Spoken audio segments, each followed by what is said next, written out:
La qualité de nos croyances influence nettement notre monde extérieur et cela a été démontré lors d'une expérience faite au début des années 80 lors de la guerre israélo-libanaise où des chercheurs ont formé des groupes de personnes à ressentir la paix à l'intérieur d'eux, la paix dans le monde, plutôt que juste penser à la paix ou de faire une prière pour la paix.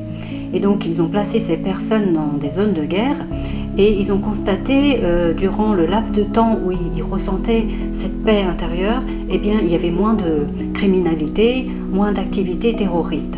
Et lorsqu'ils cessaient de ressentir ce sentiment de paix, eh bien, les statistiques s'inversaient. L'expérience prenait en compte les jours de la semaine, les fêtes religieuses et même le cycle lunaire.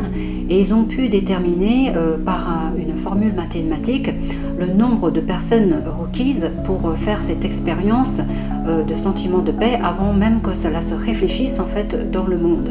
Et donc pour une ville de 1 million d'habitants, il fallait 100 personnes. Pour 6 milliards d'individus dans le monde, eh bien, il fallait 8000 personnes prêtes à faire cette expérience de paix intérieure.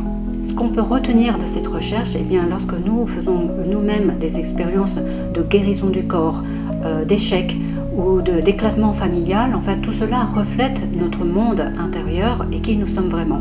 Et je compléterai aussi par le fait de lorsqu'on veut faire une prière, on ne fait pas une prière pour la paix, puisque quand on fait une prière pour obtenir quelque chose, c'est qu'on ne l'a pas déjà.